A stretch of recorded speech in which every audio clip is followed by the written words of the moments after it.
다시 한번 읽겠습니다. 한 번 더 뜻을 생각하면서 읽겠습니다. 42절부터입니다. 그들이 사도의 가르침을 받아 서로 교제하고 떡을 떼며 오로지 기도하기를 힘쓰니라. 사람마다 두려워하는데 사도들로 말미암아 기사와 표적이 많이 나타나니 믿는 사람이 다 함께 있어 모든 물건을 서로 통용하고 또 재산과 소유를 팔아 각 사람의 필요를 따라 나눠주며 날마다 마음을 같이하여 성전에 모이기를 힘쓰고 집에서 떡을 떼며 기쁨과 순전한 마음으로 음식을 먹고 하나님을 찬미하며 또 온 백성에게 칭송을 받으니 주께서 구원받는 사람을 날마다 더하게 하시니라. 아멘.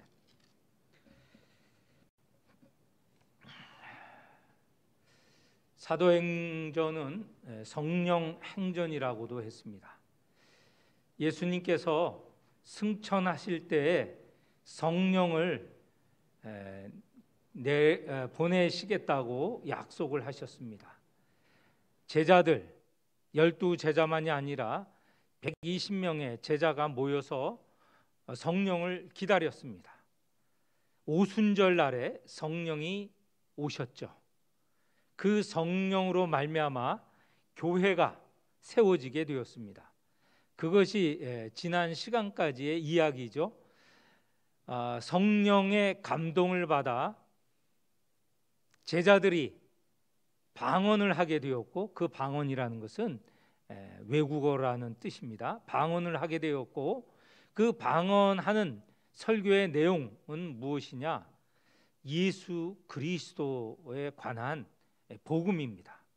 그 복음을 전하게 되었는데, 베드로의 이 방언 설교를 들은 수많은 사람들이 회심을 하게 되었습니다.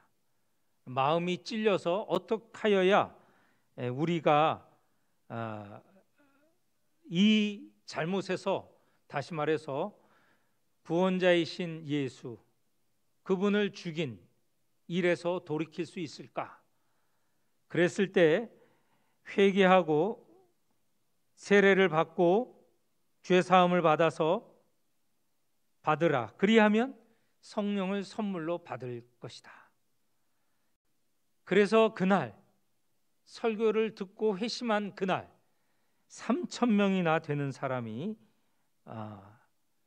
예수를 믿게 되었습니다.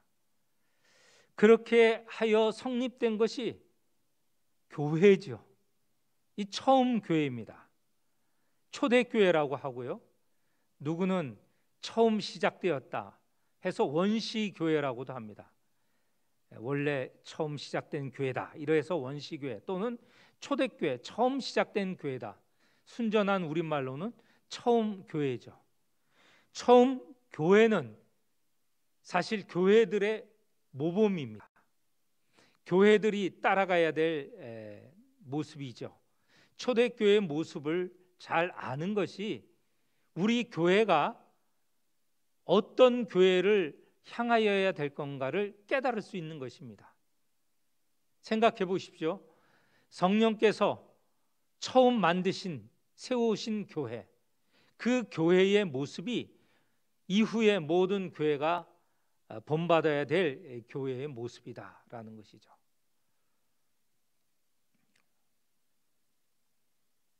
제가 이 본문을 가지고 주일에 설교를 2번 이상 했습니다. 기억이 나는 건 2번인데요. 한 번은 제가 위임 목사로 되는 그 주간, 그 주일에 한 번 이 본문을 가지고 설교를 하였고, 또 한 번 더, 작년에 한 번 더 하였습니다. 오늘 이 사도행전을 읽어가면서 이 본문을 만났고 다시 말씀을 드립니다. 초대교회의 단적인 모습, 그것이 42절에 기록이 되어 있습니다. 42절을 우리가 다시 한번 읽어보겠습니다. 다 같이 읽겠습니다. 시작. 그들이 사도의 가르침을 받아 서로 교제하고 떡을 떼며 오로지 기도하기를 힘쓰니라. 이 42절의 모습이 교회의 모든 모습이다 아니에요. 교회는 다양한 여러 가지 모습이 있는데 그런 모습 가운데 특별히 우리가 주목하여야 되고 새겨야 되고 기억하여야 될 내용이 이 42절의 내용이다라는 것입니다. 이 밖에 다른 교회의 다른 여러 다양한 모습을 우리가 알아야 되죠. 그런데 여기서는 네 가지 면을 강조하여서 초대교회의 모습을 알리고 이후에 교회들이 이런 모습을 따라야 하겠다라고 말씀하는 것이죠. 네 가지가 무엇인가?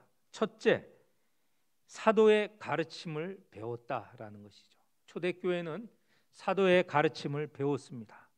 그게 무엇을 말하는지 잠시 후에 설명을 드리겠습니다. 두 번째, 서로 교제하였다.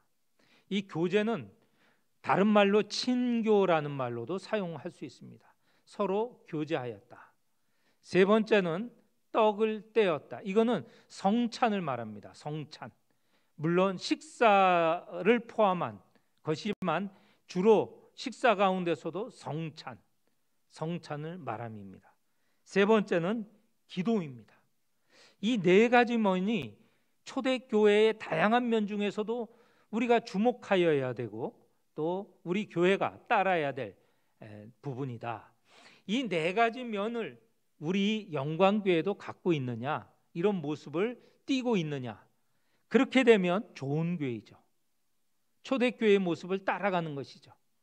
그렇게 되면 놀라운 일들이 있을 것입니다. 그러나 이런 교회의 모습과 비슷하거나 비견되지 않으면 우리 교회가 현재의 모습 가운데 고쳐야 될 부분은 고치고 좀 부족한 부분이 있다면 더 채워나가야 될 부분이다, 이런 뜻입니다. 첫 번째, 사도의 가르침을 배웠다. 이 사도의 가르침인데 사도들은 누구냐? 이미 말씀을 드렸어요. 1장 21절에서 22절에 보면 어떤 사람이 사도냐? 사도는 예수님께서 요한으로부터 세례를 받으셨잖아요. 그것이 예수님이 세상에 공식적으로 나오는 시작인데, 그때로부터 예수님이 죽으신, 십자가에 달리신 사건, 그리고 사흘 후에 부활하셨잖아요. 그리고 또 나중에 40일이 지나고 승천하셨습니다. 그러니 예수님의 처음부터, 예수님이 공생에 시작하는 처음부터 시작하여서 승천하는 날까지 예수님을 따라다니고 예수님이 하신 일을 본 사람이 사도입니다. 모든 사람이 다 사도가 아니고, 예수님을 알았다고 사도가 아니고, 바로 이런 기간에 예수님을 따라다녔던 사람이 사도입니다. 그리고 사도들에게는 한 가지 사명이 있는데 예수님을 전하는 사람이에요. 그러니까 예수님을 따라다녔고 예수님의 복음을 전한 사람이 사도다. 그러니 그 사도의 가르침은 누구에게 집중되겠습니까? 예수님이죠. 예수님의 생애, 예수님의 말씀과 예수님의 행위, 그리고 예수님의 죽음, 그렇지만 죽음으로 끝난 게 아니고 부활하시고 하늘에 오르시는 그 모든 것을 알고 믿고 전하는 사람이 사도입니다. 사도는 바로 이런 것을 가르쳤어요. 이 가르침에 충실하였고 이 가르침을 초대교회 교인들은 배웠던 것이죠. 우리 영광교회가 초대교회에 얼마나 접근하느냐, 근접하느냐, 먼저는 이 사도의 가르침, 이것은 다시 말해서 성경 말씀, 성경의 가르침입니다. 예수님의 가르침이죠. 그 가르침에 얼마나 배우고 있고 따르고 있느냐, 이것이 가장 기준이 되어야 할 것 같아요. 영광교회는 어떻습니까? 이렇게 말하였을 때 우리 영광교회는요, 사도의 가르침을 잘 배우고 따르고 있습니다. 다시 말해서 예수의 복음을 잘 알고 믿고 따르고 있습니다. 그렇게 하려고 하고 있습니다. 그러면 훌륭한 교회죠. 우리 교회가 이런 면에 부족하다 그러면 채워나가야 되죠. 그런 과정 가운데 한 방법, 한 길이지만 매일 성경 우리가 지금 하고 있지 않습니까? 지금 3년째 하고 있는데 굉장히 중요합니다. 말씀을 매일 읽고 묵상하고, 그런 목적은 뭐냐? 바로 예수의 이 복음을 알고 믿고 따르려고 하는 그런 과정인 것이죠. 그래서 매일 성경을 여러분 계속 반복할 것인데 아마 제가 은퇴하는 날까지 반복할 겁니다. 성경을 읽자는 것이죠. 읽고 그 성경의 의미를 깊이 묵상하고, 그리고 그 말씀대로 따르려고 하는 것이 바로 매일 성경을 하는 목적입니다. 오늘도 뒤에 지금 매일 성경을 두었습니다. 구입하지 않는 분들은 꼭 구입하시고, 한번 저길 좀 보여주세요. 그 줌으로 들어오시는 분 한번 보여주세요. 예, 다 들으셨죠? 들으셨으면 이렇게 한번 동그라미 해보세요. 네,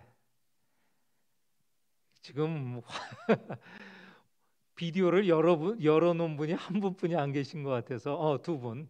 네, 다음 주일에 교회 오시면 꼭 구입하셔서 세 분, 네, 구입하셔서 이 사도의 가르침, 이것을 따르려고 하는 그런 우리 성도들이 되시기를 축원합니다. 네. 그런데 이 사도들이 가르치는 것은 어디에서나 언제나 가르치려고 했어요. 46절에 보면 날마다 마음을 같이하여 성전에 모이기를 힘쓰고, 이 성전에서 가르쳤습니다. 사도들이 가르쳤어요. 오늘 여기에서 가르쳤다는 말이 없습니다. 이게 없어요. 그런데 성전에서 뭘 했겠어요? 사도들은 가르쳤습니다. 그 이후에 성경 본문 3장, 4장, 5장에 보면 사도들이 성전에서 백성들에게 복음을 가르치는 것이 나와요. 핍박을 받든 그 안에서 기적을 일으키든 어떻든 이 가르치는 일이 반복하여서 나오는데 바로 예수의 복음을 가르쳤던 것이죠. 이것을 꼭 기억하고 언제든지 어느 때나 어디에서나, 성전에서나 또는 집에서나 어디에서나 이 사도들은 가르쳤습니다. 우리가 예수의 복음을 배우는 것은 어디에서나 배워야 합니다. 교회에서나 집에서나 또는 아침이나 저녁이나 줌을 통해서나 아니면 다른 SNS를 통해서나 인터넷을 통해서나 늘 말씀을 배우려고 하는 것이 우리 영광교회 성도들의 모습이어야 하겠습니다.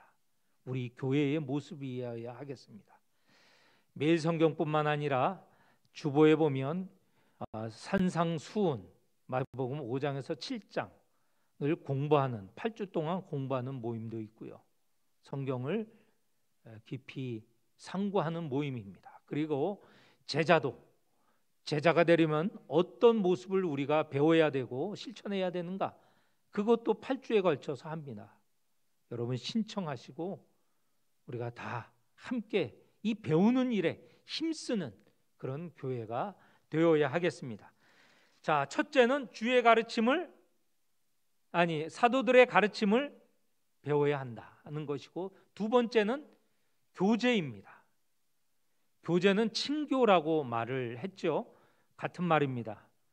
서로 교제하였다, 친교하였다. 그런데 친교, 교제에 대해서 우리가 그 깊이를 너무 가볍게 여기는 것 같아요. 교제한다, 친교한다. 서로 얼굴 정도 알고, 서로 이름 정도 알고, 서로 만나서 대화 정도 하고 서로 어느 정도 뭐 좀 어려운 일이 있으면 도와주고, 물론 그게 친교입니다. 그러나 그 친교의 깊은 뜻은 친교의 의미는 더 깊습니다. 그 내용이 44절 45절에 나와 있는데요, 우리 함께 같이 읽겠습니다. 44절 45절 천천히 친교의 모습이 어떤 모습인가 읽겠습니다. 믿는 사람이 다 함께 있어 모든 물건을 서로 통용하고 또 재산과 소유를 팔아 각 사람의 필요를 따라 나눠주며 라는 말이 있습니다. 여기에 보면 믿는 사람이 함께 있다라는 것입니다. 이게 중요해요. 성도들은 홀로 떨어져 있으면 힘을 발휘할 수 없어요. 자기 스스로도 힘이 없을 뿐만 아니라 그리스도인으로서 힘 있게 살아갈 수 없습니다. 성도라는 것은요, 교회의 지체예요. 한 부분이에요. 우리는 언제 온전해질 수 있느냐? 그렇다고 뭐 완벽해진다, 그게 아닙니다.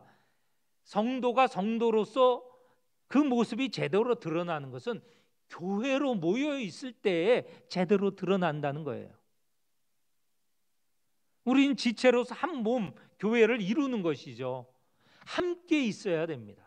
함께 있어야 배움도 있고요, 친교도 그 깊이가 깊어지고, 또 함께 힘을 합쳐서 기도할 수도 있고요, 구제할 수도 있고요, 여러 가지를 할 수 있는데, 이 친교의 기본적인 전제는 함께 있는다는 것입니다. 교회로 함께 모여야 된다는 것을 말하고 있죠.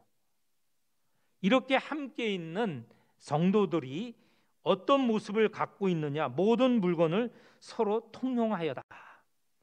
이걸 좀 더 설명을 하면 유무상통입니다. 있는 사람이나 없는 사람이나 필요한 것을 서로 나눈다, 서로 통한다, 이런 뜻으로 유무상통이라고 하는데요, 여기에 모든 물건을 서로 통용한다. 이 서로 통용한다는 뜻은 서로 공통으로, 그러니까 이 물건이 서로 그 공동의 물건으로 여긴다는 뜻이고, 그렇게 하여 나눈다는 뜻을 갖고 있습니다. 그러니까 친교라는 것은 이렇게 삶을 나누는 데까지 깊어지는 거예요. 우리가 한 교회로 이루어서 제가 간혹 봅니다. 어떤 분은 정말 그 마음에 긍휼한 마음이 있으세요. 그래서 부역원들이 부족하고 부역원들이 힘들면 바로 그냥 마음이 쫓아가야, 몸이 가야 마음이 편한 분이 있어요. 그래서 조금이라도 나누고 위로하고 격려하고, 자기가 몸이 힘든데도 불구하고 그 불편한 힘든 몸을 이끌고 가서 조금이라도 더 도우려고 하는 분이 있어요.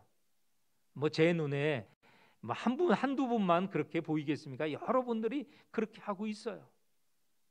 이게 진정한 친교입니다. 교제이죠. 뿐만 아니라 45절에 보면 심지어는 재산과 소유를 팔아서 부족한 사람의 부족분을 채우는 그런 역할까지도 하는 거예요.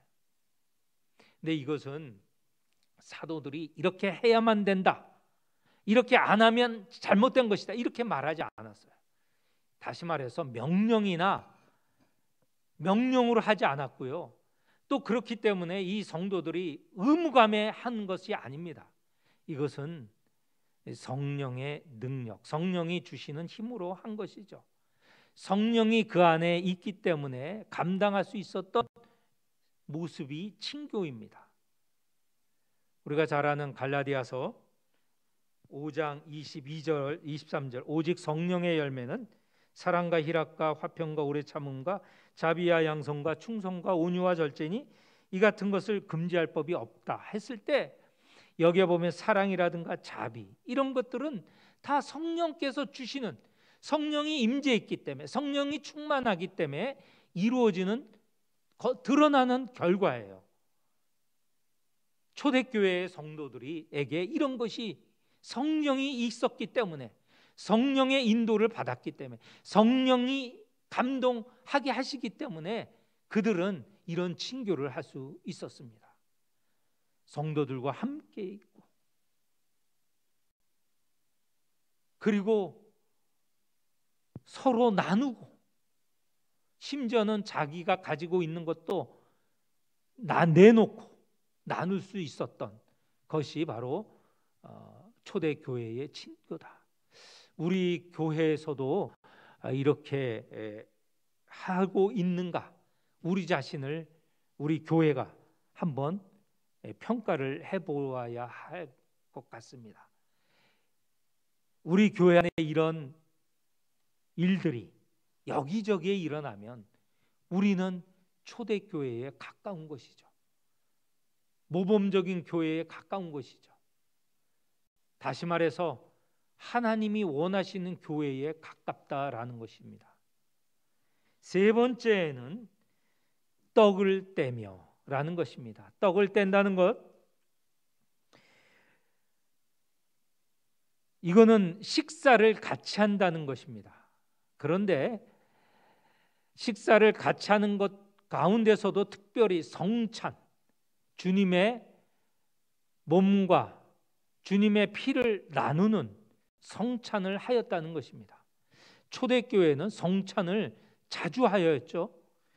그래서 46절에 날마다 마음을 같이하여 성전에 모이기를 힘쓰고 집에서 떡을 떼며 기쁨과 순전한 마음으로 음식을 먹고, 여기서 떡을 뗀다라고 했습니다. 떡을 뗀다는 말이 나중에는, 이 떡을 뗀다는 이 용어가 성찬을 사람들은 이것이 성찬이다라고 나중에는 알게 됩니다. 다시 말해서 이 떡을 떼는 일이 곧 성찬으로 이어진다는 것이죠. 교회가 어떤 건물이나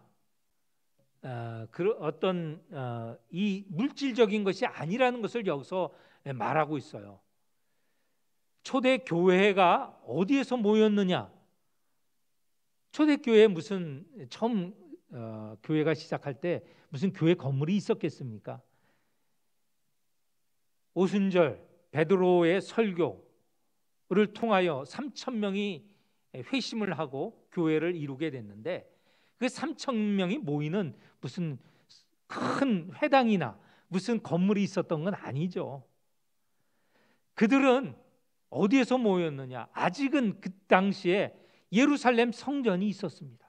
예루살렘 성전, 아직은 성전이 있었죠. 그래서 성전에서도 모였고, 그리고 여기에 보면 46절에 보면 집에서 떡을 뗐다. 집에서도 모였어요.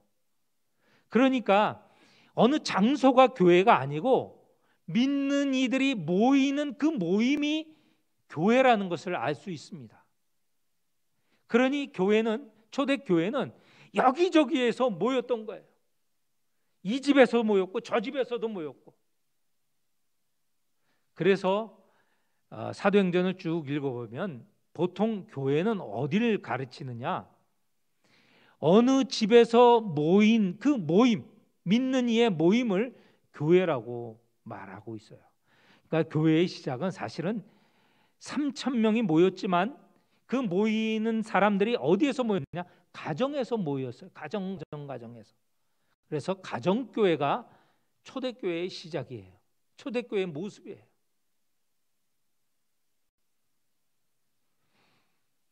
그 가정에서, 집에서 떡을 뗐다. 성찬을 하였다는 것이죠. 집에서 모여서 식사도 같이 했습니다. 물론 밥도 같이 먹고, 이러면서 친교가 깊어지게 되는 것이죠. 그러면서 그 가운데 주님을 기억하는 성찬을 하였다는 것입니다. 네 번째, 기도입니다.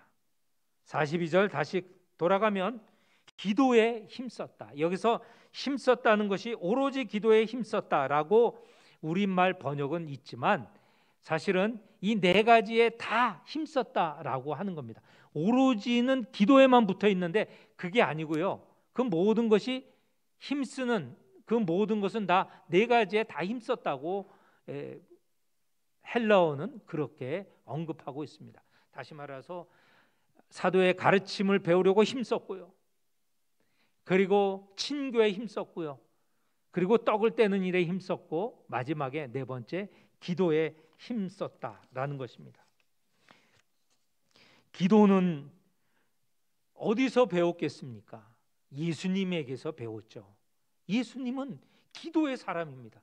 저는 갈수록 예수님의 다양한 모습을 배우는데 그 가운데서도 예수님의 특별한 모습은 기도였던 것 같아요. 뭐 다 특별하지만 그 중에 제게는 다가온 것이 기도하시는 분. 예수님은 늘 기도하신 분이에요. 새벽에도 기도하셨고, 밤을 새워가면서도 기도하셨고, 틈틈이 기도하셨고, 그 삶이 기도하는 삶으로 여겨져 제 눈에는 그렇게 보입니다. 갈수록 그렇게 느껴집니다. 예수님이 우리에게 가르쳐 주신 가운데 주기도가 있지 않습니까? 주님이 가르쳐 주신 기도 아니에요, 주기도문이. 얼마나 놀라운 기도예요. 그 이상의 기도도 없죠. 늘 그렇게 기도하신 분이시기 때문에 기도를 가르쳐 주신 것이죠. 그 주기도는 우리에게 그렇게 기도하라고 가르쳐 주셨지만 먼저는 예수님께서 하나님께 하신 기도라는 거예요. 당신이 늘 그렇게 기도하신 것을 우리에게 가르쳐 주신 거예요.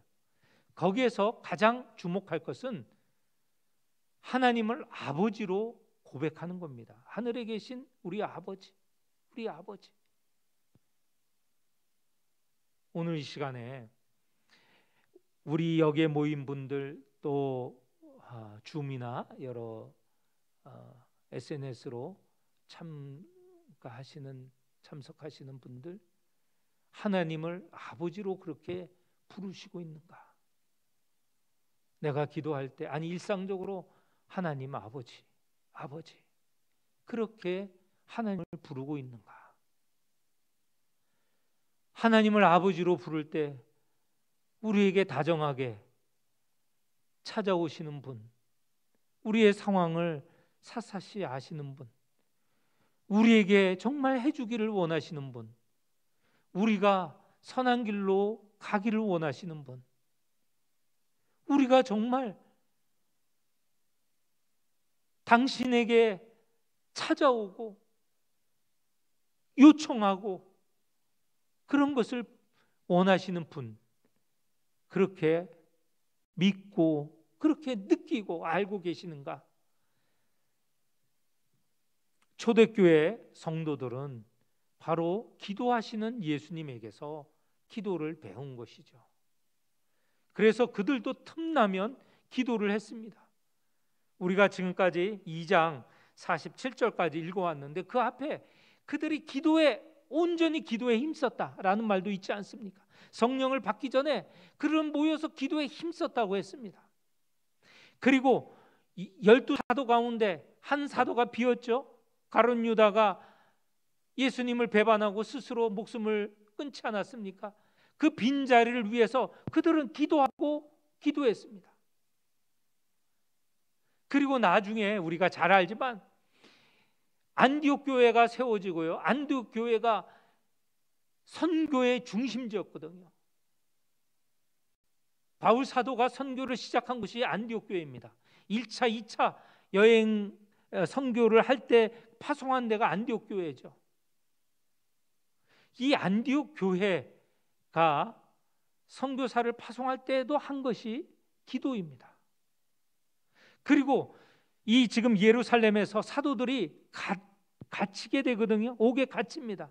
그랬을 때 남아있는, 밖에서 있는 다른 성도들이 하였던 것 다른 거 아니에요. 기도에 힘썼어요. 기도가 우리의 삶이어야 됩니다. 우리가 일상적으로 얼마나 많은 문제가 있고요, 얼마나 많은 힘든 사건들이 있고 일들이 있습니까? 그걸 견딜 수 있고 이길 수 있는 것은 기도 외에는 없습니다. 기도하지 않으면 실망하고 좌절하게 되죠. 오늘 이 말씀 가운데 초대교회가 기도에 힘썼다, 이걸 우리가 배워야 되겠습니다. 새벽기도에, 물론 새벽기도에 또 참석하지 못하는 분이 있습니다. 일하는 어떤 그 직업 때문에 또는 또 신체적인 조건 때문에 하지 못하는 분이 있습니다. 그러면 꼭 새벽이 아니더라도 하루의 시간을 정해놓고 하나님 아버지를 부르며 기도하는 그런 성도들이 되시기를 바랍니다. 자, 이런 것을 통했을 때, 이런 초대교회의 모습에서 43절에 보면 사람마다 두려워하는데 사도들로 말미암아 기사와 표적이 많이 나타났다. 이 초대교회에 있었던 이 사도들이 여러 이적과 기사가 그들을 통하여서 나타났습니다. 그랬을 때 사람들이 두려워했다.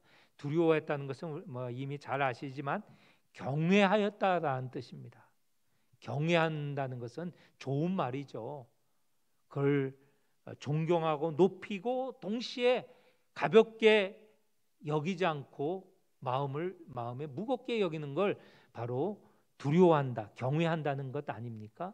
이렇게 사람들이 이 초대교회의 이 사도들을 보고 경외심을 갖게 되었다. 그리고요, 넘어가서 47절에 이런 초대교회의 모습을 통하여서 47절 온 백성에게 칭송을 받았다. 그래서 구원받는 사람이 날마다 더하게 되었다.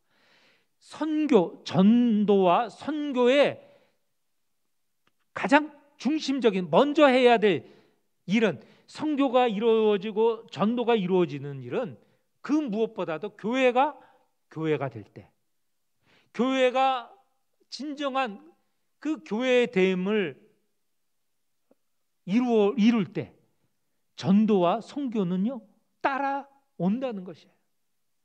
교회가 교회됨을 이루지 못할 때, 진정한 교회의 기본을 갖추지 못할 때 아무리 애써도 선교와 전도는 이루어지지 않는다는 거예요. 지금 우리 한국 사회가 그렇지 않습니까? 예전에요, 교회가 교회로서 다른 거 안 했어요. 그냥 교회가 교회에 충실했어요. 예배 잘 드리고 성경 말씀 잘 배우고, 그리고 기도에 열심히 내고, 또 서로 가운데 친교, 어려운 사람 돕고 하니 저절로 성도들이 모인 거예요. 그런데 시대가 지나서 지금은 교회가 그런 모습을 점점점 상실하니 선교와 전도가 이루어지지 않는 것이죠. 아무리 우리가 무슨 전도 여러 가지 방법을 쓰지 않습니까? 선물도 주고 무슨 무슨 불러서 하는 여러 행사도 하지만, 그래서 수백 명 오고 왔다고 하지만 결과는 어떻게 돼요? 남아있는 게 없거든요. 그 사람들이 그렇게 우리가 힘을 써서 초대했을 때 관심이 있어서 오지만 교회가 그들에게 기쁨이 되고 그들에게 위로가 되고 그들이 보기에 따뜻한 마음을 가질 때 교회에 들어오는 것이지, 그렇지 않는다면 관심을 가지고 왔다가도 또 떠나가게 되는 것이죠. 오늘 교회의 본 모습을 지니고 있을 때 바로 사람들은 경외심을 갖게 되고, 여기 보면 교회에 들어오게 되는 것을 보게 됩니다. 우리 영광교회가 초대교회에 얼마나 따라가고 있는지 돌이켜보는 시간, 우리도 이 초대교회와 같은 교회가 되기를 원합니다. 교회에 속한 지체인 나 한 사람이 먼저 이 초대교회의 모습을 지니도록 하겠습니다. 이렇게 결심하는 이 시간이 되기를 축원합니다.